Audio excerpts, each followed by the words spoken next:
what you should have done for your warm-up. Ileana tomorrow will yell at you and say, hey, everybody get on Canvas and go check out what we're doing today. Today is what? Today's Tuesday, so you're going to click on the little Tuesday.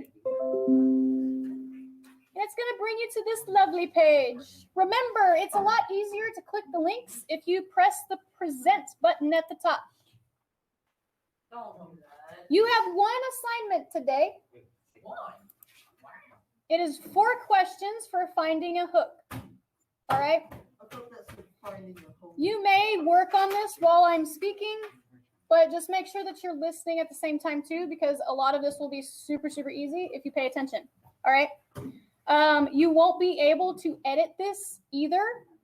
So in order to edit it, what do you need to do?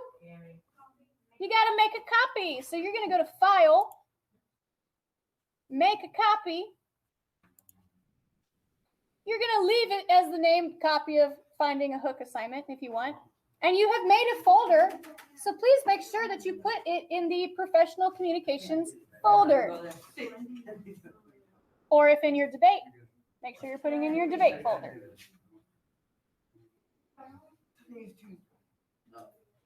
Okay. Once you make that copy and put it in the right folder, you're going to press OK, and it's just going to pop up in another screen for you. And then you can start editing. Sounds good? Oh, I didn't mind it. You did it through Cami? That's fine too. All right, so now we're going to go to our PowerPoint and talk about how to write a speech. So today we're only going to talk about your hook or your attention-getting device. What do you think an attention-getting device does? It gets attention. It gets your attention. What? Great job. Just because you're the second grade. Okay. So let's go over parts of a speech real quick. It's very, very similar to writing an actual essay. In this class, we'll start out writing our whole entire speeches out. But as we progress, I want y'all to limit and not write me essays. I want you to write me outlines. Do y'all know the difference between an essay and an outline? An outline is like a rough draft. An outline is like a rough draft. Why would I not want you to write word for word what you're going to say and bring it up to you when you bring your speech? So you're not just looking at the paper the whole time and reading it. Because when you read it, guess what? It's boring. And I don't like being read to. I've tried the Audible books. I have a question. Can't do it. I don't like being read to. So make sure that when we start presenting these, you can put it on one of those index cards that I've got over there, or you're memorizing your speech because I don't want you to read them. So we have an introduction, we have a body, and we have a conclusion. Okay? In your introduction, you are going to have your hook or your attention-getting device, which is what we're going to talk about all day today. All right?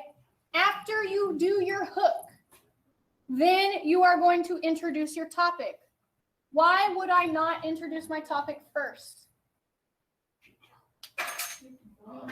Yeah, you got to build up to it, okay? If you just start your speech by saying, I'm going to be talking about this today. How exciting is that? It's not very exciting. Everybody's ears are automatically going to shut off, all right? So that's why we don't start with our topic. We start with our hook, okay? Then you're going to go in and you're going to preview your main points. So typically in every single speech you give ever, or any essay you ever write, you're going to give 3 points and have 3 different paragraphs, right? In the body part. You're going to preview those main points and basically tell us what you're going to say, all right? Then we're going to move on to the body. We're going to present your main ideas and your main points. I call them claims. Okay, and then you're going to go even more in depth about them and talk a little about those claims a little bit more in depth. I call it, it's a claim, warrant, impact format. And we'll talk more about claim, warrant, and impact later on. Then you have your conclusion. You should never spend more than 5 minutes writing your conclusion, ever, especially for a speech, because your conclusion is the exact same way you format your introduction. So everything that you say in your introduction, that's what you're saying in your conclusion as well. Okay? So you wrap up the speech with a quick review of your points. Well, guess what? You already wrote down your main points in your introduction, so you just copy and paste. Then you are going to restate your topic. Guess what? You already wrote your topic in your introduction, so you just copy and paste. And then you're going to connect back to your original hook. You've already come up with your hook. The only thing that's going to take time in your conclusion is you tying together your hook and ending and having that last memorable statement and tying it all together. So really your conclusion is like the easiest thing to write because it's just a bunch of copying and pasting. All right? You can use this same format when you're writing essays as well. So when you go to English class, if you use the same type of format that I'm requiring you to use for a speech, you're going to be writing some pretty awesome essays. Okay? Questions about parts of the speech? Great. All right. So let's talk about our hook or our attention-getting device or your attention getter or your AG. It goes by many names. How you can start an attention getter is, one example is a provocative statement. So you can say something that's ear-catching that either surprises your audience, amuses them, or maybe it just induces fear in them. Okay? So this gentleman that I'm about to show an example of, he is going to induce fear into his audience by having this really provocative statement that he just says right out loud. So here's an example of it. I want to discuss with you this afternoon why you're going to fail to have a great career. I'm an economist. I do dismal.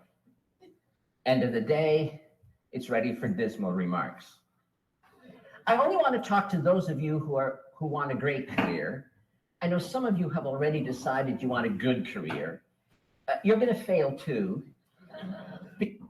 Okay, what did he use? What was his statement that induced fear in his audience? Yes? You're gonna fail. You're gonna fail, all right? Once you hear that, you're like, what did you just tell me? Yeah. Okay, your ears pop up and you're like, wait a minute, did he just say what I think he said? And now you're paying attention. I need to get the rest of the speech. Because we're just looking at the hooks. Right, yeah, I want to find that. Yeah. Yeah, I need Next, another way to begin your speech is by inciting curiosity, kind of leading them down a rabbit hole where they don't know where they're going or what's going to happen at the end of it. You're laying out a nice little pattern and you're keeping your topic a secret until you're ready to lay it out for them. Okay, so this is what this gentleman is doing. I need to make a confession at the outset here. A little over 20 years ago, I did something that I regret, something that I'm not particularly proud of, something that in many ways I wish no one would ever know, but that here I feel kind of obliged to reveal. In the late 1980s, in a moment of youthful indiscretion, I went to law school. Now, All right, so that whole entire time you're like, what did he do? What is he regretting? Ooh, let's listen, because it's like inciting that curiosity in you. And he used humor a little bit because you're sitting there thinking like, oh no, he murdered somebody. Oh no. But in the end, it's just like, oh, I went to law school. Okay. When you incite curiosity like that, you do have to keep in mind what kind of audience you're speaking to. He was speaking to a lot of people who have been to law school. So they kind of understand that joke a little bit. All right. Next, you can state a startling statistic. This is actually used a lot, especially in the debate world. But using a startling statistic, it doesn't necessarily have to be a percentage. Like you don't have to say 50% of people hate M&Ms but love Skittles. Yeah. Okay, that doesn't have to be your statistic. This woman here is using a statistic where she's saying, I'm going to add a certain amount of time of years back to your life. Okay, so instead of you dying at this age, you're going to die at this age, right? So you could use statistics like that. So for example, I could be like, hey, if you stop eating potato chips, you are guaranteed live an extra year. Okay? So I don't know if that's a correct statistic. Make sure that your statistics are real. Don't make them up because you never know who's listening. I'm a gamer, so I like to have goals. I like special missions and secret objectives. So here's my special mission for this talk. I'm going to try to increase the lifespan of every single person in this room by 7.5 minutes. Literally, you will live 7.5 minutes longer than you would have otherwise just because you watch this talk. Okay, some of you are looking a little bit skeptical. That's okay, because check it out. I have math to prove that it is possible. And it won't make a lot of sense now. I'll explain it all later. Just pay attention to the number at the bottom, plus 7.68245,837 minutes. That will be my gift to you. Okay, so she's using a startling statistic. She's saying, if you listen to me, I can guarantee you an extra 7 minutes added on to your life. Okay? She also used a different approach too, like one that we just talked about, where she incited what? She incited curiosity. So she kind of mixed the two in between. So that's great.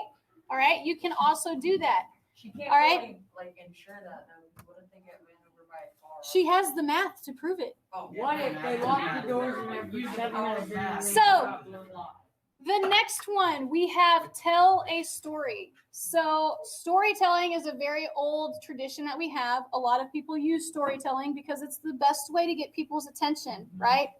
A lot of your grandparents will use like stories, personal stories to teach you a lesson, right? Or why do we watch movies? We're watching a story that in the end will teach us a lesson, okay? So storytelling is actually, I feel like, the easiest way to come up with an attention getter, because number one, it's a personal story 9 times out of 10. So you don't have to memorize it because all you're doing is just recalling events that happened to you, right? Another thing that's great about telling a story for an attention getter is it takes up a lot of time, because most of the time you get really into telling your story and you're like, yeah, I want to be super detailed and be as detailed as possible, right? And so you kind of eat away at time just by telling your nice little story, which is what this gentleman does. He takes a long time. I think total he speaks for like 3 minutes, and that's just on the first part of his speech. So if you are those people who are trying to make like 7-minute speeches and you're shooting for that and that's your goal, this is a great way to try to kind of hit that number. One of the biggest tips for telling a story, though, you want to make sure that it's personable, so it's something that you can actually remember.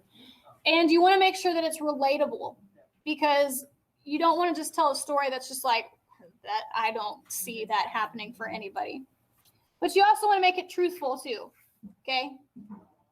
If you can be funny, so those of you who have a funny bone out there, you're actually probably one step ahead of everybody else who doesn't, because being funny and having humor is actually a great trait to have as a speaker, because people listen to funny.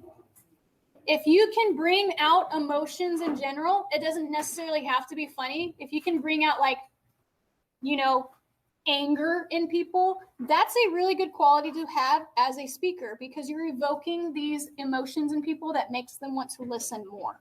Does that make sense? All right. I'm so angry. So here's our nice little storyteller. He's got a great story that's going to last a minute. When I was 7 years old and my sister was just 5 years old, we were playing on top of a bunk bed. I was 2 years older than my sister at the time.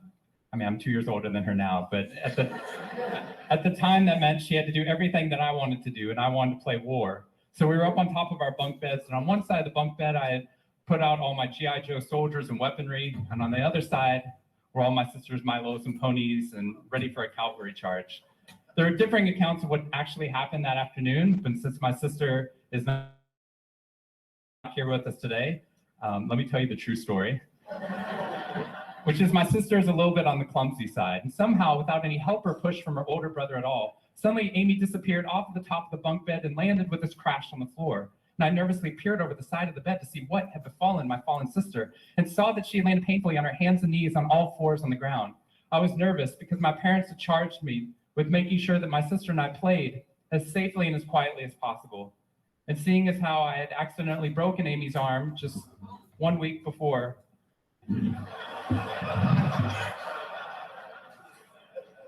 heroically pushing her out of the way of an oncoming imaginary sniper bullet,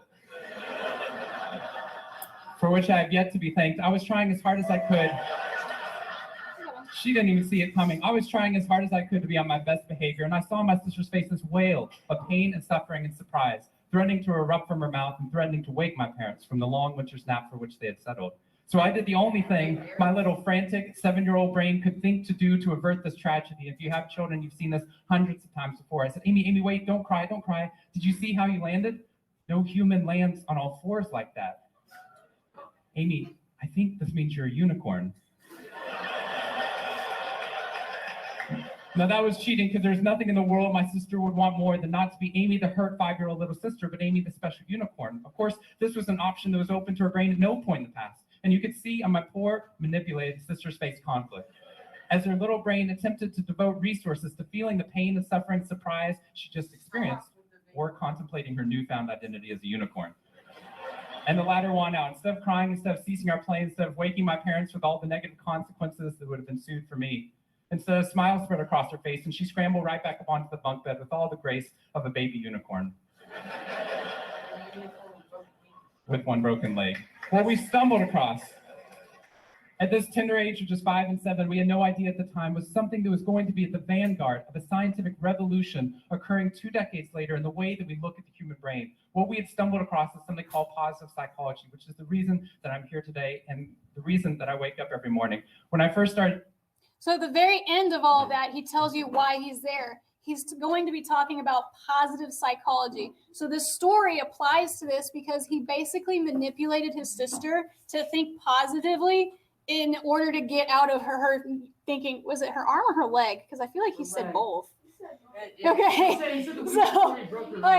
So with her broken leg or whatever, she landed on it, and he was able to manipulate her into thinking like, oh, let's just redirect your brain real quick, and instead of thinking about your broken leg or arm, whichever one it was, now you're a unicorn.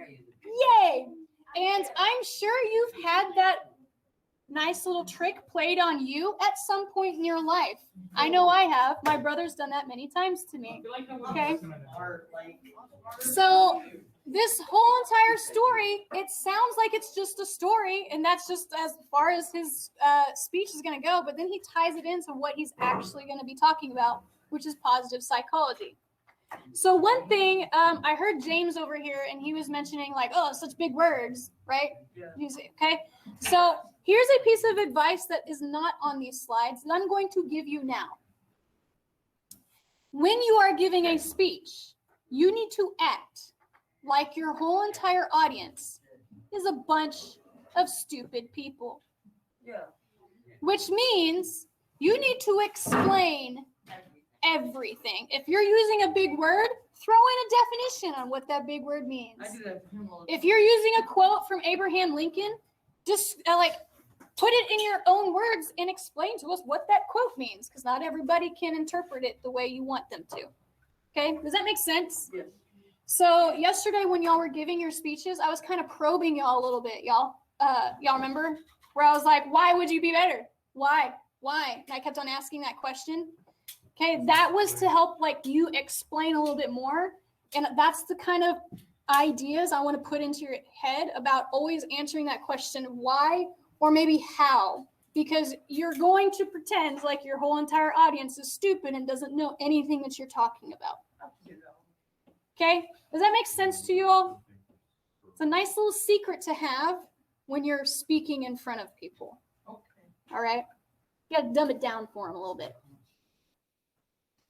So our types of attention-getting devices. We talked about stories. You can also use anecdotes. So you can take stories from novels or movies or comic books. You can use those statistics. You can use humor. And let's talk about quotes real quick. I am all for you using a quote. In fact, in our nice little assignment that we're going to do, I'm going to have you come up with a quote that you like. Here's the thing with quotes, though. Be very wary of them. Okay? I would suggest using a quote if you can think of one off of the top of your head. Otherwise, what are you going to spend a lot of your time doing? Or researching a quote and trying to find the perfect quote to go along with you, with whatever it is that you're saying. Okay? So kind of be aware.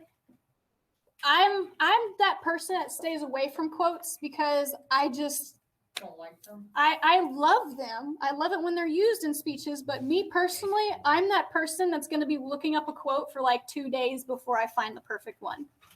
So don't spend so much time on a quote. Use a quote if you can think of one right off the top of your head. All right?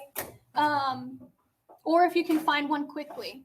I suggest getting a very generic, generalized quote for any speech that you're doing. One that can apply to every single speech and every single topic out there. Does that make sense? Some kind of quote where you can manipulate it enough and interpret it in a variety of different ways so it can work for any speech you ever give. Okay? Somebody in one of my other classes also asked about questions. Can you ask questions as a attention getter? No, don't ask questions. There are speakers out there who do ask questions. It's not like it's against the rules, but why wouldn't I want you to use it? Why would it be a bad idea to ask a question? Because what? People don't answer, or sometimes they might answer, right? So if you have a quote or if you have a question that you want to ask them, they might not answer you, which results in crickets and you feeling really awkward up there. And now you're starting to get super nervous because nobody's answering you. Or they might answer you. If they start answering you, what are they typically going to do with the person next to them once they answer your question? They might start talking with that person next to them and be like, oh yeah, I've had that happen to me before. Have you ever had that? Okay, they're going to start having a conversation, which defeats the whole purpose of an attention-getting device. Because guess what you just lost? You just lost their attention. So that is the reason why I ask you to stay away from questions. Does that make sense to you all? Am I blowing any minds yet? Kind of. All right, so we're going to kind of go over some anecdotes. This woman right here, she used a classic baseball tale. I'm not going to show it to you. You can watch it on your own. And the reason being is because the audio is kind of off and it's not very loud in here. So y'all can just listen to it when y'all have like your headphones in. But she basically gives a baseball tale, which serves as an example for her larger speech topic, which is forgiveness. She talks about, I think it was the Red Sox. I can't remember the player, but it was like the World Series. What's it called for baseball? Is it World Series? Yeah. It was like the World Series game, and the player had the ball go in between their legs, and they missed the winning run because he missed the ball and didn't catch it. And so they got a home run and they won. So everybody was mad at that guy. And then her nice little speech topic is forgiveness. So she kind of applies that to forgiveness and learning to forgive that poor baseball player that threw the game. Next, we have an anecdote with some humor. So this is going to be a personal story. Do y'all know who Josh Gad is?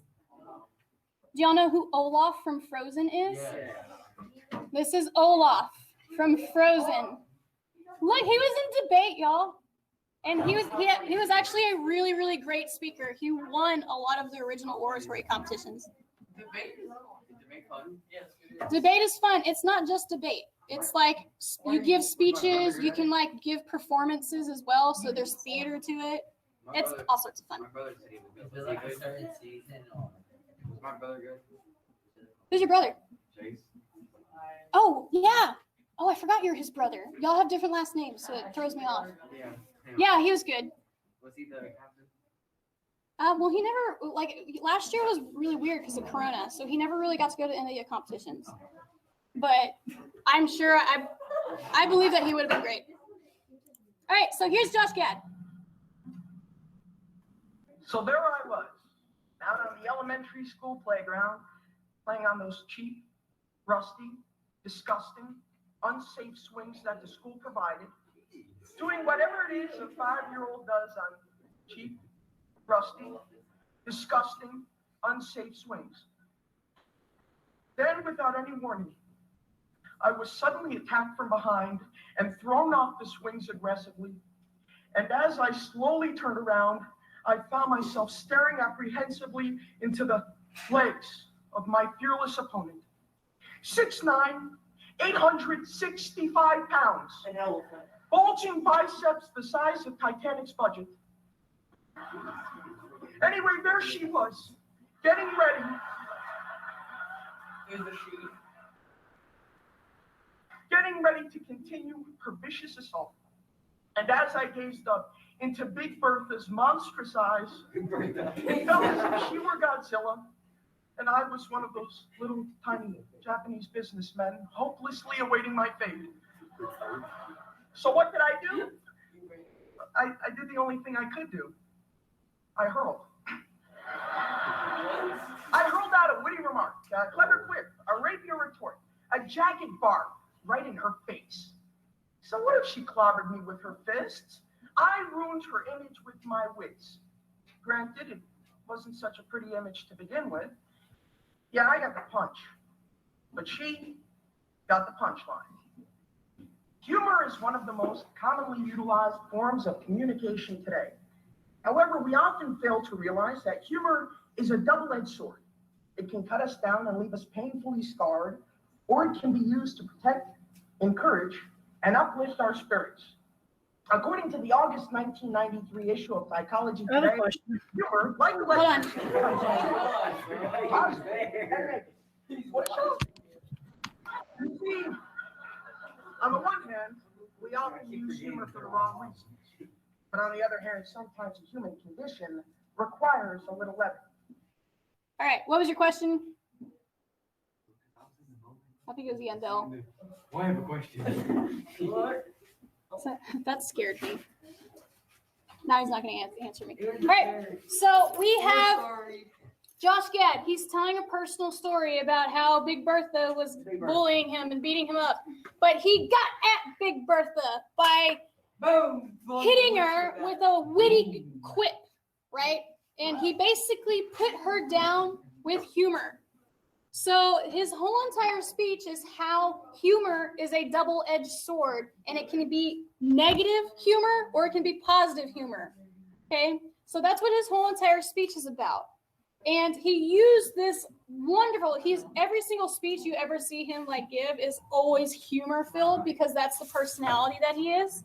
But it's just very, very well done. And he was the champion of this speech. So he won with this speech.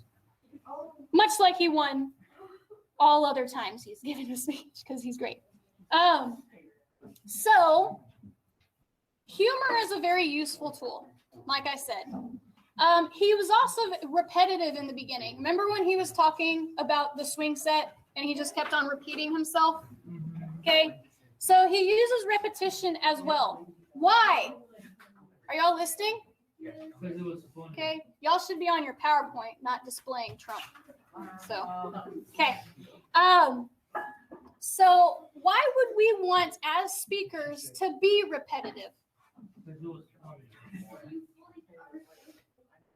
So you fully understand the points, so you emphasize your points. Okay, what happens when you hear something over and over and over again? You remember it. So as speakers, you're going to feel very, very repetitive in your speeches, but that's good. You want to be repetitive because you want your audience to remember what it is you're saying. Okay? So these are all some examples. I'm just going to skip through these for time's sake because we all know quotes. Okay? These are statistics, some more. All right. So now what I want y'all to do is I want you to go to your assignment. So I'm looking at the wrong thing. So like I told you before, Joseph. You go by Joseph, right? Okay. Like I told you before, you can access all of this from that website. Okay. So it looks like this, right? You can click on Tuesday, and it's going to pop up with this little virtual classroom. And now you have access to that PowerPoint I just showed you and your assignment. And you just click on those. The best way to be able to click on these is to make sure that you're putting it in present mode. All right. So for your assignment, y'all can fill this out as I'm explaining it because y'all are great at reading, but I will give y'all some examples on how you can fill this out. Did everybody make their copy already? So if you haven't made your copy, make sure you're making the copy of it so you can edit. But here's your assignment. We are finding a hook for your About Me speech that you're going to be doing. I think it's either at the end of next week or the week after. It's going to be a speech about yourself. Oh, that's easy. So the very first thing I want you to do is I want you to look up a quotation that speaks to you and type it in the space provided below. So it's one of those quotes that really resonates with you. So it's one of those things where you're like, if you hear it, you're like, whoa, I'm going to live my life by that. Yes. So this quote can be an inspiring quote. It can be a song lyric. It can be a line from a movie, or maybe it can be a scripture from the Bible. So let me give you one. Here's the quote.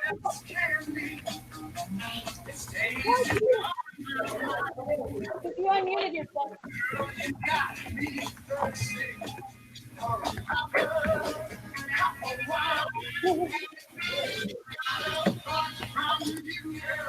This is Royce. I don't think you did, Royce, because we hear everything going on in your background.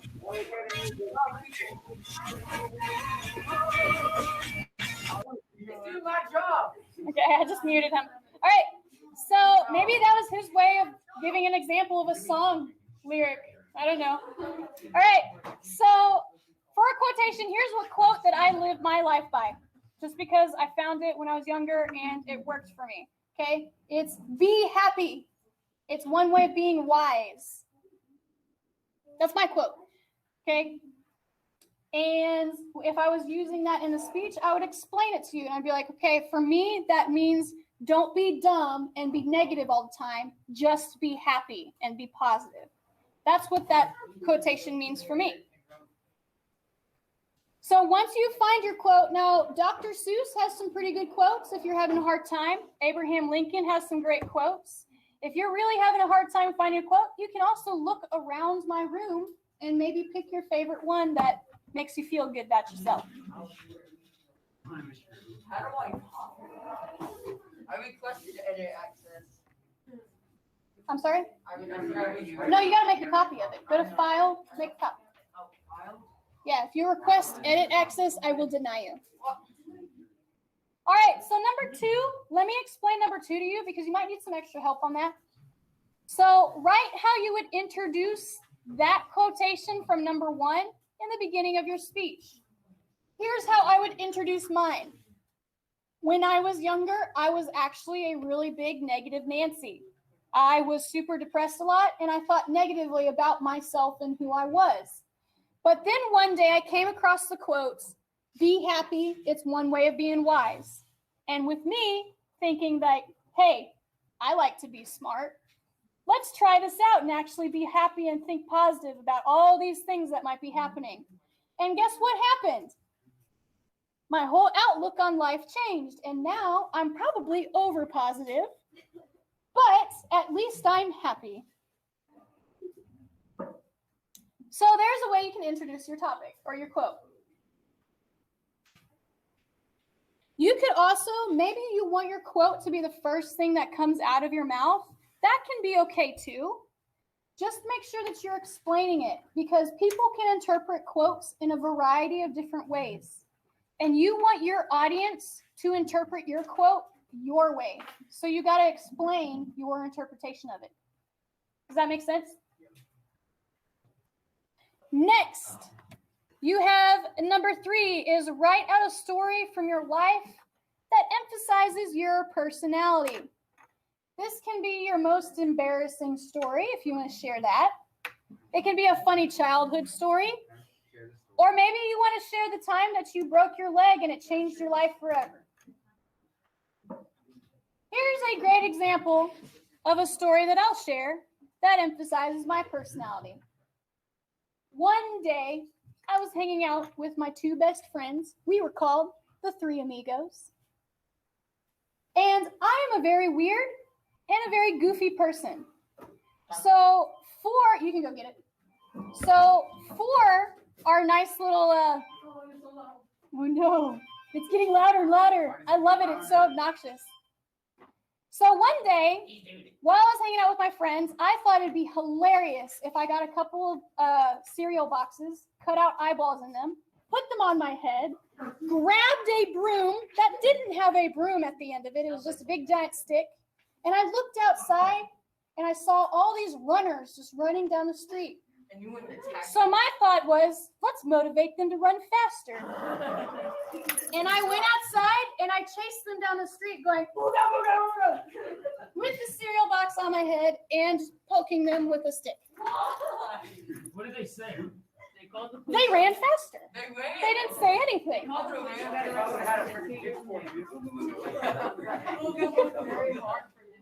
And then the last one is think of something that you would consider to be an anecdote to your life and write out how it applies below. So I have an example of a novel that you can use, a movie plot, or a comic book character. Here's an example of what I would say. Okay, a lot of people always ask me, what kind of hero would you be if you were a hero? And my reply is, I wouldn't be a hero, I would be the villain. Because I associate myself the most with the Joker. Because I chase people down the street with a stick and poke them. Oh, I love the Joker. Shut up. Especially like the new Joker movie that came out. Yeah. That was such a good movie. It Question. was also very. All right, so y'all go ahead and pack your stuff up. If you could do this for homework, that'd be great. But I'm also